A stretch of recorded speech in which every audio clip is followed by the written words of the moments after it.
فرزند زہرا یہ حالات برے ہیں۔ کاشانۂ بصیرت ویب سائٹ، واٹس ایپ اور یوٹیوب چینل پر مشتمل ایک ایسا مکمل پلیٹ فارم جس پر محروم بصارت کے لیے بالخصوص اور تمام افراد کے لیے بالعموم سینکڑوں کی تعداد میں مستند اسلامی کتب دستیاب ہیں۔ لہذا گزارش ہے کہ آپ اپنی ذمہ داری نبھاتے ہوئے کاشانۂ بصیرت کی ویب سائٹ کو وزٹ، واٹس ایپ چینل کو فالو اور یوٹیوب چینل کو سبسکرائب کرنے کے ساتھ ساتھ بیل آئیکن کو پریس کیجیے تاکہ آپ علم کے حصول کے ساتھ ساتھ مذہب اہل بیت کی اشاعت میں بھی اہم کردار ادا کرتے رہیں۔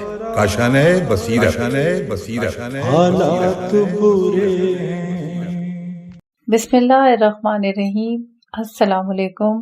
کاشانۂ بصیرت کے پلیٹ فارم سے آپ سب کی خدمت میں کتاب حق الیقین جلد نمبر 2 لے کے حاضر ہوں اور پارٹ نمبر 9 کے ریکارڈنگ کرنے کا شرف حاصل کر رہی ہوں اور صفحہ نمبر 77 ہے۔ کلینی نے بسند معتبر حضرت صادق علیہ السلام سے روایت کی ہے کہ مومن کی میت کو جب اس کے خاندان سے باہر لاتے ہیں تو فرشتے قبر تک اس کی مشیت کرتے ہیں اور اس کے پاس ازدحام کرتے ہیں یہاں تک کہ وہ قبر تک پہنچاتے ہیں۔ جب وہ قبر میں پہنچتا ہے تو زمین اس سے کہتی ہے، مرحبا، خوب آئے تم اپنے اہل کی جانب۔ خدا کی قسم میں دوست رکھتی تھی کہ مجھ پر تمہارے ایسا کوئی راستہ چلے، تم دیکھو گے کہ میں تمہارے ساتھ کیا کرتی ہوں۔ پھر اس کی قبر کو تا حد نگاہ کشادہ کرتے ہیں۔ پھر اس کی قبر میں 2 فرشتے منکر و نکیر داخل ہوتے ہیں اور اس سے سوال کرتے ہیں کہ تمہارا پروردگار کون ہے؟ وہ کہتا ہے کہ خدا۔ وہ پوچھتے ہیں تمہارا دین کیا ہے؟ وہ کہتا ہے اسلام۔ وہ پوچھتے ہیں کہ تمہارے پیغمبر کون ہیں؟ وہ کہتا ہے محمد مصطفیٰ صلی اللہ علیہ وآلہ وسلم۔ وہ کہتے ہیں کہ تمہارے امام کون ہے؟ وہ کہتا ہے فلاں۔ اس وقت منادی آسمان سے ندا کرتا ہے کہ میرے بندے نے سچ کہا، بہشت کا فرش اس کی قبر میں بچھاؤ اور بہشت کا ایک دروازہ اس کی قبر کی طرف کھول دو اور بہشت کا لباس اس کو پہناؤ تاکہ وہ میرے پاس آئے اور جو کچھ ہمارے پاس ہے وہ اس کے لیے بہتر ہے۔ تب فرشتے اس سے کہتے ہیں کہ 9 داماد کے مانند سو رہو اور ایسی نیند سو جس میں خواب پریشان نہیں ہوتے۔ اگر میت کافر ہے تو فرشتے اس کی مشیت قبر تک کرتے رہتے ہیں اور زمین اس سے کہتی ہے لا مرحبا، برا آیا۔ خدا کی قسم میں دشمن رکھتی تھی کہ تیرے مثل کوئی مجھ پر راستہ چلے، یقیناً تو دیکھے گا کہ میں تیرے ساتھ کیا کرتی ہوں۔ پھر اس کو فشار دیتی ہے یہاں تک کہ اس کے پہلو کی ہڈیاں ایک دوسرے سے چمٹ جاتی ہیں۔ پھر منکر اور نکیر اس کی قبر میں داخل ہوتے ہیں اس صورت کے خلاف جس صورت میں مومن کے پاس آتے ہیں، اس کو بٹھاتے ہیں اور اس کی روح کو کمر تک واپس کرتے ہیں اور پوچھتے ہیں کہ تیرا پروردگار کون ہے؟ یہ سن کے وہ گھبرا جاتا ہے اور کہتا ہے کہ میں نے لوگوں سے کہتے سنا ہے کہ خدا ہے، تو فرشتے کہتے ہیں تو نے ہرگز نہیں جانا۔ اسی طرح پیغمبر و امام کے بارے میں پوچھتے ہیں، وہ ایسا ہی جواب دیتا ہے۔ اس وقت آسمان سے آواز آتی ہے کہ جھوٹ کہتا ہے میرا بندہ، اس کی قبر میں آگ کا فرش بچھاؤ اور اس کو آگ کا لباس پہناؤ اور جہنم کا ایک دروازہ اس کی طرف کھول دو تاکہ میرے پاس آئے اور میرے پاس جو ہے اس کے لیے بدتر ہے اس حالت سے۔ پھر 3 مرتبہ آگ کا گرز اس کو مارتے ہیں، ہر مرتبہ آگ اس کی قبر سے اٹھتی ہے۔ اگر وہ ضربتیں تہامہ کے پہاڑ پر پڑیں تو سب ریزہ ریزہ ہو جائے اور خدا اس کی قبر میں اس پر سانپوں کو مسلط فرماتا ہے جو اس کو نہایت سختی سے کاٹتے ہیں اور پھاڑ ڈالتے ہیں اور شیطان اس کو غم و اندوہ میں رکھتا ہے اور اس پر عذاب کی آواز سوائے انس و جن کے سب سنتے ہیں جن کو خدا نے خلق فرمایا، اور وہ اپنے مشیت کرنے والوں کے پیر کی اور ہاتھ پر ہاتھ مارنے کی آواز سنتا ہے۔ یہ ہے حق تعالیٰ کے اس قول کا مطلب جس کی ظاہری تفسیر یہ ہے کہ قائم رکھتا ہے خدا ان لوگوں کو جو ایمان لائے ہیں زمین میں اعتقاد و قول ثابت پر دنیا و آخرت میں، اور ظالموں کو گمراہ کرتا ہے اور خود ان کو انہی پر چھوڑ دیتا ہے اور ان کے ساتھ خدا جو کچھ چاہتا ہے کرتا ہے۔ نیز بسند معتبر حضرت صادق علیہ السلام سے منقول ہے کہ کوئی قبر کی جگہ نہیں مگر یہ کہ ہر روز 3 مرتبہ کہتی ہے کہ میں خانہ بلا ہوں، میں خانہ خاک ہوں اور میں کرم یعنی کیڑے مکوڑوں کا گھر ہوں۔ دوسری روایت کے مطابق کہتی ہے میں خانہ وحشت ہوں، میں کیڑے مکوڑوں کا مسکن ہوں، میں خانہ فقیر ہوں، میں بہشت کے باغوں میں سے ایک باغ ہوں یا جہنم کے غاروں میں سے ایک غار ہوں۔ پھر حدیث اول میں فرمایا کہ جب اس میں بندہ مومن داخل ہوتا ہے تو کہتی ہے کہ اچھے آئے، اپنے اہل کے پاس آئے۔ حدیث سابق میں جو آخر تک گزرا، یہاں تک کہ ایک دروازہ اس کی قبر میں کھول دیتے ہیں اور وہ اپنی جگہ بہشت میں دیکھتا ہے۔ پھر اس دروازے سے ایک مرد باہر آتا ہے کہ اس مومن کی آنکھوں سے اس سے زیادہ حسین و جمیل نہ دیکھا ہوگا۔ وہ اس سے کہتا ہے کہ اے بندہ خدا، میں نے تجھ سے زیادہ خوبصورت کبھی نہیں دیکھا تھا۔ تو وہ جواب دیتا ہے کہ میں وہ تیرا نیک اعتقاد ہوں جو تو رکھتا تھا اور اعمال صالح ہوں جو تو کرتا تھا۔ پھر اس کی روح کو پکڑ کے اسی جگہ چھوڑ دیتے ہیں جہاں بہشت کا دروازہ اس کو دکھایا تھا اور اس سے کہتے ہیں کہ روشن و خنک آنکھ کے ساتھ سو رہ۔ پھر ہمیشہ اس کے جسم پر بہشت کی نسیم چلتی رہتی ہے جس کی لذت و خوشبو وہ حاصل کرتا ہے یہاں تک کہ قیامت میں مبعوث ہو۔ اور جب کافر قبر میں داخل ہوتا ہے تو زمین کہتی ہے کہ تجھ کو مبارک نہ ہو، پھر اس کو فشار دیتی ہے جس سے اس کی ہڈیاں چور چور ہو جاتی ہیں، پھر پہلی حالت پر واپس ہوتا ہے اور ایک دروازہ اس کے لیے جہنم کی آگ کی طرف کھول دیا جاتا ہے اور ایک مرد ظاہر ہوتا ہے جس سے بدتر اور قبیح صورت اس نے کبھی نہ دیکھا ہوگا۔ وہ مرد اس سے کہتا ہے کہ میں تیرے برے اعمال ہوں جو تو کرتا تھا اور تیرا خبیث اعتقاد ہوں جو تو رکھتا تھا۔ پھر اس کی روح اسی جگہ جو اسے دکھائی تھی آگ میں ڈال دیتے ہیں اور ہمیشہ آگ کی لپٹ اور حرارت اس کے بدن کو پہنچتی ہے اور اس کی تکلیف اور راحت اس کے بدن کو پہنچتی ہے اس روز تک جبکہ مبعوث ہوگا، اور اس کی روح پر 69 یعنی 69 بڑے سانپ مسلط کرتے ہیں جو اس کو اذیت پہنچاتے ہیں اور اس کا گوشت کاٹتے ہیں۔ اگر ان میں سے ایک سانپ زمین پر پھونک مارے تو کبھی گھاس نہ اگے گی۔ اور عامہ میں سے بعض نے ابو ہریرہ سے خدا کے اس قول کی تفسیر میں روایت کی ہے وَيُثَبِّتُ اللَّهُ الَّذِينَ آمَنُوا بِالْقَوْلِ الثَّابِتِ کہ قول ثابت شہادتین ہے، اور فی الآخرت قبر کی منزل ہے جس میں 2 فرشتے داخل ہوتے ہیں اور خدا اور رسول و قبلہ اور امام کے بارے میں سوال کرتے ہیں، اور امام علی علیہ السلام ہیں وَيُذِلُّ اللَّهُ الظَّالِمِينَ یعنی قبر میں ظالموں کو ولایت علی علیہ السلام سے گمراہ کرتا ہے کہ جواب نہیں دیتے۔ وَيُذِلُّ اللَّهُ الظَّالِمِينَ یعنی قبر میں ظالموں کو ولایت علی علیہ السلام سے گمراہ کرتا ہے کہ جواب نہیں دیتے جب امام کو پوچھا جاتا ہے۔ اسی طرح جناب رسول خدا صلی اللہ علیہ وسلم سے منقول ہے کہ خدا کے 2 فرشتے ہیں جن کو ناکر و نکیر کہتے ہیں، قبر میں میت پر نازل ہوتے ہیں، خدا اور پیغمبر اور دین اور امام کے بارے میں سوال کرتے ہیں۔ اگر میت نے صحیح جواب دیا تو اس کو جنت نعیم کے فرشتوں کے سپرد کرتے ہیں، اور اگر جواب میں عاجز ہوئی تو عذاب کے فرشتوں کو سپرد کر دیتے ہیں۔ جیسا کہ کلینی نے حضرت صادق علیہ السلام سے روایت کیا ہے کہ میت سے 5 چیزوں کے بارے میں سوال کیا جاتا ہے: نماز، زکوٰۃ، حج، روزہ۔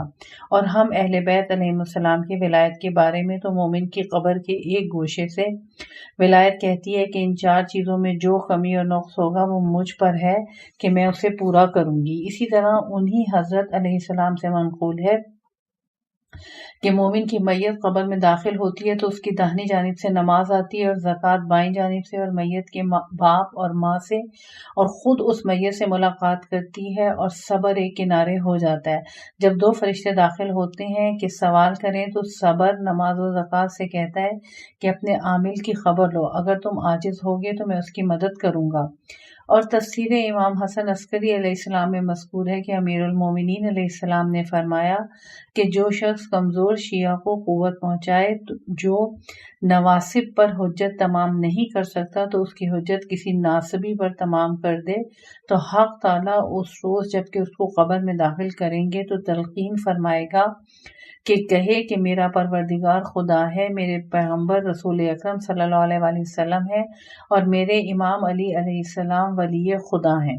کعبہ میرا قبلہ ہے، اور قرآن میری خوشی مسرت اور میرا ذخیرہ آخرت ہے، اور مومن مرد اور مومنہ عورتیں میرے بھائی اور بہنیں ہیں۔ پھر خدا تعالیٰ فرماتا ہے کہ اپنی حجت تو نے القا کر دی اور تیرے لیے بہشت کے عالی درجات واجب ہو گئے۔ اس وقت اس کی قبر بہشت کے بہترین باغوں میں سے ایک باغ ہو جاتی ہے، اور مجالس میں بسند صحیح انہی حضرت علیہ السلام سے منقول ہے کہ جب مومن مرتا ہے تو اس کے ساتھ اس کی قبر میں 6 صورتیں داخل ہوتی ہیں، جن میں سے ایک بہت زیادہ خوبصورت، بہت زیادہ خوشبودار اور بہت زیادہ پاکیزہ ہوتی ہے۔ ان میں سے ایک داہنی جانب کھڑی ہوتی ہے اور ایک بائیں جانب، ایک سامنے، ایک پائنٹی اور ایک سر کے پیچھے، جو سب سے زیادہ خوبصورت ہوتی ہے۔ پھر سوال یا عذاب جس طرف سے آتا ہے تو اس طرف کھڑی ہے، روکتی ہے۔ پھر جو سب سے زیادہ خوشتر ہے تمام صورتوں سے کہتی ہے کہ تم کون ہو، خدا تم کو میری جانب سے جزائے خیر دے۔ داہنی جانب کی صورت کہتی ہے میں نماز ہوں، بائیں جانب والی کہتی ہے میں زکوٰۃ ہوں، اور جو سامنے کھڑی ہوتی ہے کہتی ہے میں روزہ ہوں، اور جو پیچھے ہوتی ہے کہتی ہے میں حج و عمرہ ہوں، اور جو پائنتی ہوتی ہے کہتی ہے میں مومن کے والدین کے ساتھ نیکی اور احسان ہوں۔ پھر وہ سب کہتی ہیں کہ تم کون ہو کہ سب سے زیادہ خوشبودار، سب سے زیادہ حسین و جمیل ہو۔ وہ کہتی ہیں میں ولایت آل محمد صلی اللہ علیہ وآلہ وسلم ہوں۔ ابن باویہ نے بسند معتبر علی بن حسین علیہ السلام سے روایت کی ہے کہ وہ حضرت ہر جمعے کو جناب رسول خدا صلی اللہ علیہ وآلہ وسلم کی مسجد میں موعظہ فرماتے تھے۔ من جملہ ان کے ایک موعظہ یہ تھا کہ اے فرزند آدم، تیری موت تیز ترین چیزوں میں سے تیری طرف رواں ہے اور نزدیک ہے کہ تجھے پکڑ لے، اور فرشتہ تیری روح قبض کر لے اور تو اس منزل تنہا کو جائے۔ پھر تیری روح تیری طرف واپس کریں گے، پھر تجھ سے سوال کے لیے اور تیرے شدید امتحان کے لیے تیرے پاس 2 فرشتے منکر اور نکیر آئیں گے، اور سب سے پہلے جس چیز کا تجھ سے سوال کریں گے تیرے دین کا ہے جس کا تو اعتقاد رکھتا ہے، اور تیری کتاب کے بارے میں جس کی تو تلاوت کرتا رہتا تھا، اور اس امام کے بارے میں سوال ہوگا جس کی تو نے ولایت اختیار کی تھی۔ پھر تیری عمر کے بارے میں پوچھیں گے کہ کس کام میں فانی کی ہے، اور مال کے بارے میں کہ کہاں سے حاصل کیا اور کس کام میں ضائع کیا۔ لہٰذا اپنا عذر سمجھ لے اور امتحان اور سوال سے پہلے جواب کے لیے تیار ہے۔ اگر تو مومن اور پرہیزگار ہے اور اپنے دین کا پہچاننے والا ہے اور سچے ائمہ کی پیروی کی ہے اور خدا کے دوست اور اولیاء سے موالات کی ہے تو خدا تیری حجت تجھے تلقین فرمائے گا اور تیری زبان کو ثواب کے ساتھ گویا کرے گا۔ پھر تو جواب بہتر طریقے سے دے گا اور تجھ کو بہشت کی اور خدا کی خوشنودی اور خوش روح اور خوشخو عورتوں کی خبری ملے گی، اور فرشتے گل اور ریاحین کے ساتھ تیرا استقبال کریں گے۔ لیکن اگر تو ایسا نہ ہوگا، تیری زبان کو لکنت ہوگی اور تیری دلیل باطل ہوگی اور جواب سے تو عاجز رہے گا، پھر تجھ کو جہنم کی آگ کی خوشخبری دیں گے اور تیرا استقبال کھولتے ہوئے پانی اور جہنم کے سوزش کے فرشتے کریں گے، اور قبر کی فشار اور اس میں ثواب و عذاب کا ذکر، اور وہ تمام مسلمانوں کا اجماعی ہے جیسا کہ سابق میں مذکور ہوا ہے۔ اور معتبر حدیثوں سے ظاہر ہوتا ہے کہ قبر کا فشار اصلی بدن پہ ہوتا ہے اور عام نہیں ہے، اور قبر کے سوال کے تابع ہے، اور جس سے کہ سوال نہیں کیا جاتا اس کے لیے فشار نہیں ہوتا۔ علی بن ابراہیم نے آیت وَمِن وَرَاءَهُمْ بَرْزَخٌ إِلَى يَوْمِ مَبْعُوثُونَ یعنی اس کے علاوہ مبعوث ہونے کے دن تک برزخ ہے کی تفسیر میں کہا ہے کہ برزخ 2 امروں کے درمیان ایک امر ہے، اور وہ دنیا اور آخرت کے درمیان ثواب و عذاب ہے، اور یہ اس شخص کے قول کو رد کرتا ہے جو عذاب قبر اور قیامت سے پہلے عذاب و ثواب سے انکار کرتا ہے۔ اور حضرت صادق علیہ السلام نے فرمایا کہ خدا کی قسم میں تمہارے بارے میں نہیں ڈرتا مگر عالم برزخ سے، کیونکہ قیامت میں جب تم ہمارے ساتھ ہوگے تو ہم تمہاری شفاعت کے لیے زیادہ سزاوار ہوں گے۔ اور ابن باویہ اور دوسروں نے حضرت صادق علیہ السلام سے روایت کی ہے کہ جب سعد بن معاذ انصاری رحمت الہی سے واصل ہوئے، جناب رسول خدا صلی اللہ علیہ وآلہ وسلم کے حکم سے ان کو غسل دیا اور حنوط کیا، اور جب ان کا جنازہ اٹھایا حضرت ننگے پیر اور بغیر ردا کے ان کے جنازے کے ساتھ روانہ ہوئے۔ کبھی جنازے کو داہنی جانب سے کاندھا دیتے، کبھی بائیں جانب سے۔ جب قبر تک پہنچے تو حضرت خود داخل قبر ہوئے اور اپنے دست مبارک سے ان کو لحد میں اتارا اور اینٹیں قبر میں درست طور سے لگائیں اور اس کے سوراخوں کو پتھر اور گیلی مٹی سے بند کیا۔ جب فارغ ہوئے تو فرمایا کہ میں جانتا ہوں کہ وہ قبر میں بوسیدہ ہو جائیں گے، لیکن خدا اس کو دوست رکھتا ہے جو کام کرتا ہے اور مضبوطی سے کرتا ہے۔ تو سعد کی والدہ نے کہا کہ اے سعد، تم کو بہشت گوارا ہو۔ حضرت علیہ السلام نے فرمایا کہ اے مادر سعد، اپنے پروردگار کو تاکید مت کرو، بے شک سعد کو قبر میں فشار ہوا۔ صحابہ نے عرض کی یا رسول اللہ صلی اللہ علیہ وآلہ وسلم، سعد کے ساتھ آپ نے وہ کام کیے جو دوسروں کے لیے نہیں کیے۔ فرمایا چونکہ فرشتے ان کے جنازے کے ساتھ ننگے پیر اور بغیر چادر چلتے تھے، اس لیے میں نے ان کی تاسی کی۔ میرا ہاتھ جبرائیل علیہ السلام کے ہاتھ میں تھا، جس جگہ سے جنازے کو وہ لیتے تھے میں بھی پکڑتا تھا۔ لوگوں نے عرض کی آپ نے جو کچھ عمل ان کے ساتھ کیا اس کے باوجود فرمایا کہ فشار ان کو ہوا؟ فرمایا اس لیے کہ وہ اپنے اہل خانہ یعنی بیوی کے ساتھ کچھ خلقی کیا کرتے تھے، اور دوسری روایت میں فرمایا کہ اپنے اہل کے ساتھ ان کی زبان سخت تھی۔ اور حضرت حسن بن سعید نے حضرت صادق علیہ السلام سے روایت کی ہے کہ جب سعد کو دفن کیا تو جناب رسول خدا صلی اللہ علیہ وآلہ وسلم نے ان سے خطاب فرمایا اور ایک ہاتھ ان کی قبر پر رکھا اور حضرت کی پشت مبارک کانپنے لگی اور فرمایا کہ سعد کے ساتھ ایسا کرتے ہیں۔ جب اس کے بارے میں دریافت کیا گیا تو فرمایا کہ کوئی مومن نہیں ہے مگر یہ کہ قبر میں اس کو فشار ہوتا ہے۔ کلینی نے بسند موثق حضرت محمد باقر علیہ السلام سے روایت کی ہے کہ جب رقیہ کے بارے میں حاشیے میں لکھا گیا ہے کہ یہ اور زینب اور کلثوم دو لڑکیاں اور جناب خدیجہ کے پہلے شوہر سے تھیں جو رسول اکرم صلی اللہ علیہ وآلہ وسلم کی بیٹیاں کہی جانے لگی تھیں، اور بعض روایتوں سے ظاہر ہوتا ہے کہ یہ لڑکیاں جناب خدیجہ کی بہن حالہ کی تھیں جن کی پرورش جناب خدیجہ نے کی تھی، اس لیے رسول کی بیٹیاں مشہور ہو گئیں۔ مترجم۔ اب واپس ریڈنگ کی جانب چلتے ہیں۔ حضرت محمد باقر علیہ السلام سے روایت کی ہے کہ جب رقیہ دختر رسول خدا صلی اللہ علیہ وآلہ وسلم نے عثمان کی سختی اور زد و کوب کے سبب عالم بقا کی جانب رحلت کی، حضرت ان کی قبر پر کھڑے ہوئے اور جناب فاطمہ قبر کے ایک کنارے کھڑی تھیں اور آنسو قبر پر ٹپک رہے تھے۔ حضرت ان کی آنکھیں اپنے کپڑے سے پاک و صاف کر رہے تھے اور دعا کر رہے تھے۔ پھر فرمایا کہ میں اس کی کمزوری جانتا تھا اور خدا سے دعا کی تھی کہ اس کو قبر کے فشار سے امان دے دے۔ نیز بسند صحیح منقول ہے کہ یونس نے جناب رضا علیہ السلام سے سوال کیا کہ اس شخص کے بارے میں جس کو دار پر کھینچا ہو کیا عذاب قبر اس کو ملے گا؟ فرمایا ہاں، خدا ہوا کو حکم دیتا ہے کہ اس کو فشار دے۔ اور دوسری روایت میں حضرت صادق علیہ السلام سے منقول ہے کہ حضرت علیہ السلام نے فرمایا کہ پروردگار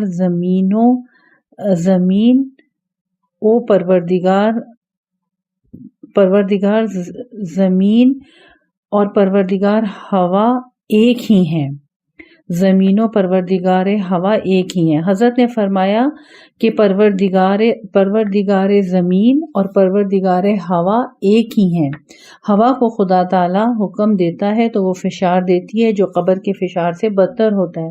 اور ابن بابیہ نے حضرت صادق علیہ السلام سے روایت کی ہے کہ حضرت رسالت مآب صلی اللہ علیہ وآلہ وسلم نے فرمایا کہ عیسیٰ علیہ السلام ایک مرتبہ ایک قبر کی طرف سے گزرے جس کے مردے پر عذاب کیا جا رہا تھا، پھر دوسرے سال اسی قبر کی طرف گزرے اور اس پر عذاب نہیں ہو رہا تھا۔ خدا سے اس کا سبب دریافت کیا، خدا نے ان پر وحی کی کہ اے روح اللہ، اس کا فرزند بالغ ہوا اور ایک راستے کی اصلاح کی، ایک یتیم کو جگہ دی اور اس کی رعایت کی، میں نے اس کے فرزند کے اس عمل سے اس کو بخش دیا۔ اسی طرح انہی حضرت سے منقول ہے کہ رسول خدا صلی اللہ علیہ وآلہ وسلم نے فرمایا کہ قبر میں فشار مومن کا کفارہ ہے ان برے اعمال کا جو اس سے خدا کی نعمتوں کو ضائع کرنے کی وجہ سے صادر ہوئے ہیں۔ اسی طرح انہی حضرت سے منقول ہے کہ جو پنجشنبہ کے زوال کے وقت سے جمعے کے زوال کے درمیان مرتا ہے، خدا اس کو فشار قبر سے امان دیتا ہے۔ اور دوسری روایت میں فرمایا کہ جو شخص شب جمعہ اور روز جمعہ کو مرتا ہے، خداوند کریم اسے فشار و عذاب قبر برطرف کر دیتا ہے۔ علی بن ابراہیم نے صحیح کے مثل سند سے حضرت صادق علیہ السلام سے روایت کی ہے کہ جب کافر سے قبر میں سوال کیا جاتا ہے اور وہ کہتا ہے کہ میں جواب نہیں جانتا، تو اس کو ایک گرز مارتے ہیں جس کی آواز سوائے انسان کے تمام مخلوق خدا سنتی ہے، اور اس پر شیطان کو، جس کی آنکھیں پگھلے ہوئے تانبے کی طرح سرخ ہوتی ہیں، مسلط کرتا ہے اور سانپ بچھوؤں سے اس کی قبر کو بھر دیتا ہے۔ اس کی قبر تاریک ہوتی ہے اور اس کو اس قدر فشار دیتے ہیں کہ دونوں طرف کی پسلیاں ایک دوسرے میں پیوست ہو جاتی ہیں۔ اور دوسری روایت میں فرمایا کہ اگر دشمن خدا ہوتا ہے اور درست جواب نہیں دیتا تو اس کو ایک گرز مارتے ہیں جس کو سن کر زمین پر ہر چلنے والے جانور ڈر جاتے ہیں سوائے انس و جن کے، جو اس کی آواز نہیں سن سکتے۔ پھر اس کی طرف جہنم سے ایک دروازہ کھول دیتے ہیں اور اس سے کہتے ہیں کہ بدترین احوال سے پڑا رہے۔ پھر اس کی جگہ اس قدر تنگ کرتے ہیں کہ اس کے سر کا بھیجا اس کے پیر کے ناخنوں سے بہہ جاتا ہے، اور خدا اس پر زمین کے سانپ بچھو مسلط کر دیتا ہے جو اس کو کاٹتے اور اذیت پہنچاتے رہتے ہیں، یہاں تک کہ خدا اس کو مبعوث فرمائے گا اور اپنی تکلیف اور برے احوال کی وجہ سے قیامت برپا ہونے کی آرزو کرتا ہے۔ اور کلینی نے حضرت امام باقر علیہ السلام سے روایت کی ہے کہ رسول خدا صلی اللہ علیہ وآلہ وسلم نے فرمایا کہ کوئی پیغمبر نہیں گزرا مگر یہ کہ اپنی پیغمبری سے پہلے گوسفند چراتا تھا، اور نبوت سے پہلے میں بھی گوسفند چراتا تھا اور اونٹوں اور گوسفندوں کو دیکھتا تھا کہ اپنی چراگاہ میں وہ نہایت امن و امان سے چرتے ہیں، اور ان کے اطراف کوئی ان کو گزند پہنچانے والا تو نہیں ہے جو ان کو ان کی جگہ سے نکالے۔ ناگاہ وہ سب ڈر جاتے تھے اور چرنے سے سر اٹھا لیتے تھے، اور میں ان پر تعجب کرتا تھا، یہاں تک کہ جبریل علیہ السلام نے مجھ کو خبر دی کہ ایک کافر کو گرز مارتے تھے جس کی آواز تمام مخلوقات سنتی اور ڈر جاتی تھی۔ میں نے اس وقت جانا کہ ان کے خوف و پریشانی کا سبب یہ تھا۔ لہٰذا عذاب قبر سے خدا کی پناہ مانگو۔ اور راوندی نے حضرت محمد باقر علیہ السلام سے روایت کی ہے کہ جو شخص اپنے رکوع کو پورے طور سے ادا کرتا ہے اس کے لیے قبر کی وحشت نہیں ہوتی۔ اور ابن عباس سے منقول ہے کہ عذاب قبر کے 3 حصے ہیں، ایک حصہ غیبت کے سبب سے ہے، ایک حصہ لوگوں کی باتیں گرفت کرنے پر، اور ایک حصہ پیشاب کے بعد پانی سے استنجا نہ کرنے پر ہوتا ہے۔ اور محاسن میں بسند موثق حضرت صادق علیہ السلام سے روایت کی ہے کہ سب سے سخت عذاب قبر پیشاب کے بعد استنجا نہ کرنے پر ہوتا ہے۔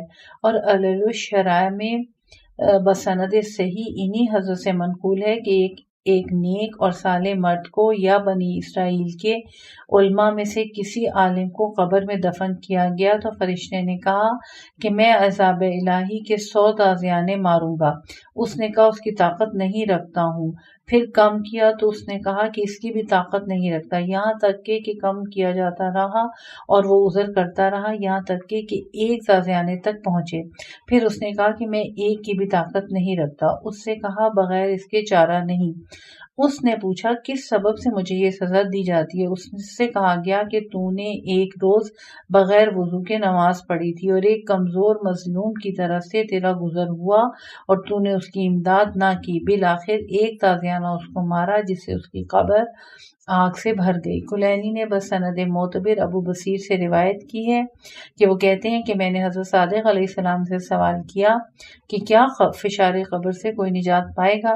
حضرت نے فرمایا خدا کی پناہ چاہتا ہوں کہ کس قدر زیادہ کم ہے اس پر عذاب جو شخص اس سے نجات پا جائے۔ بے شک رقیہ کو جب ملعون سویم نے شہید کیا، رسول خدا صلی اللہ علیہ وآلہ وسلم ان کی قبر پر کھڑے ہوئے اور سر آسمان کی جانب بلند کیا اور آنسو آپ کی حق بین آنکھوں سے جاری تھے۔ لوگوں نے فرمایا کہ مجھے یاد آتا ہے کہ جو کچھ اس ملعون نے اس پر ظلم کیا اور اسی پہ رویا اور خداوند رحیم سے سوال کیا کہ اس کو میری خاطر سے بخش دے اور فشار قبر اس کو نہ پہنچے۔ پھر کہا خداوندہ رقیہ کو میری خاطر سے فشار سے محفوظ رکھ، تو خدا نے اس مظلومہ شہید کو حضرت صلی اللہ علیہ وآلہ وسلم کے سبب سے بخش دیا۔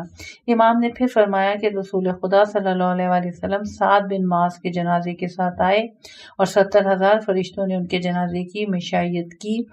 حضرت نے سر آسمان کی جانب بلند کیا اور فرمایا کہ سعد کے مانند کس پر فشار ہوا؟ ابو بصیر نے کہا میں آپ پر فدا ہوں، میں نے سنا ہے کہ ان پر فشار اس لیے ہوا کہ وہ پیشاب سے پرہیز نہیں کرتے تھے بلکہ اس سے کم اجتناب کرتے تھے۔ حضرت نے فرمایا معاذ اللہ، ایسا نہیں تھا بلکہ اس لیے تھا کہ وہ اپنے اہل سے برے اخلاق سے پیش آتے تھے۔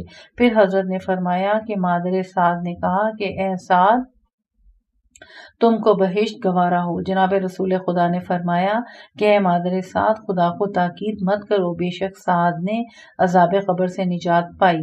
اسی طرح بسند صحیح حضرت صادق علیہ السلام سے منقول ہے کہ عمر بن یزید نے حضرت علیہ السلام کی خدمت میں عرض کی کہ میں نے آپ سے سنا ہے کہ آپ فرماتے ہیں کہ ہمارے تمام شیعہ بہشت میں ہوں گے اگرچہ گناہ گار ہوں۔ حضرت علیہ السلام نے فرمایا کہ میں نے سچ کہا اور خدا کی قسم سب بہشت میں ہوں گے۔ میں نے عرض کی میں آپ پر فدا ہوں، بہت سے شیعوں کے ذمے گناہ کبیرہ ہوتا ہے۔ حضرت نے فرمایا لیکن روز قیامت تم سب پیغمبر واجب الاطاعت اور ان کے واجب الاتباع وسیع کی سفارش سے داخل بہشت ہوگے، لیکن میں تمہارے لیے برزخ کے عذاب سے ڈرتا ہوں۔ پوچھا برزخ کیا ہے؟ فرمایا جس روز سے کہ تم مرتے ہو روز قیامت تک۔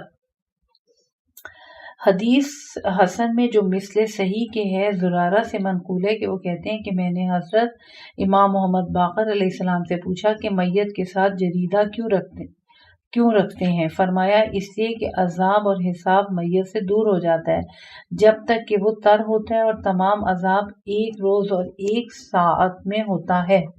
اسی وقت جب میت کو قبر میں داخل کر کے قوم واپس ہوتی ہے، اور 2 جریدہ اس لیے قرار دیا ہے کہ ان لمحوں میں عذاب نہ کریں جب تک وہ تر ہیں، اور جب اس وقت عذاب نہ ہوا تو ان کے خشک ہونے پر بھی انشاءاللہ عذاب نہ ہوگا۔ اس سلسلے میں حاشیے میں مؤلف فرماتے ہیں کہ اس حدیث کی توجیہ میں 2 احتمال ہیں۔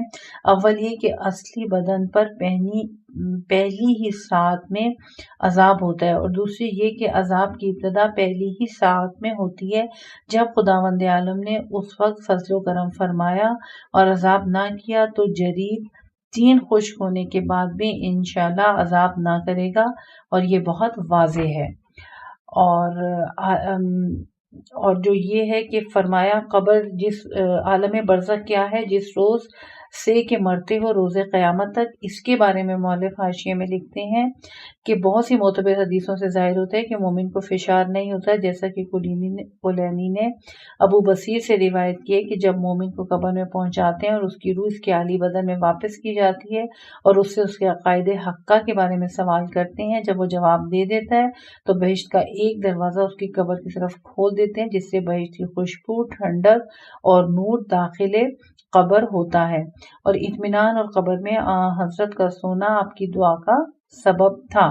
یہ حضرت فاطمہ اور رقیہ کے لیے ہم اس پر محمول کریں گے۔ اور ایسا بھی ممکن ہے کہ مومن پر فشار نہ ہونے کی حدیثیں محمول ہوئی ہوں، فشار شدید نہ ہونے پر، اور معاذ کے خفیف فشار کے منافی نہ ہوگی، اور معاذ کے فشار کے خبر میں اس حقیقت کی اطلاع ہے جس کے ساتھ ہم عدم فشار پر محمول کریں گے جو غضب و سختی کے ساتھ ہوگا، اور مومن کا فشار لطف و مہربانی کے ساتھ ہوگا، اس لیے کہ بہشت میں داخل ہونے کے قابل ہو جائے۔ جس طرح دنیا میں وہ بلاؤں میں مبتلا ہوتا ہے، اس صورت سے فشار بھی ہوگا۔ یا یہ کہ ہم کہیں کہ ابتدا اسلام میں ایسا تھا کہ غیر معصوم کے لیے عام طور سے تھا، اس کے بعد جناب رسول خدا صلی اللہ علیہ وآلہ وسلم اور ائمہ اطہار علیہ السلام کی شفاعت کے سبب مومنین سے رفع ہو گیا۔ یہ وجہ شاذ ہے، اگرچہ بعض بعد کی خبروں میں وارد ہوا ہے۔ اس پارٹ کا اب ہم یہیں پر اختتام کرتے ہیں۔ صفحہ نمبر 86 سے ہم اگلے پارٹ کا آغاز کریں گے، اور اگلا پارٹ تیسرا فائدہ ہم پڑھیں گے انشاءاللہ۔ ابھی کتاب حق الیقین جلد نمبر 2 جاری ہے۔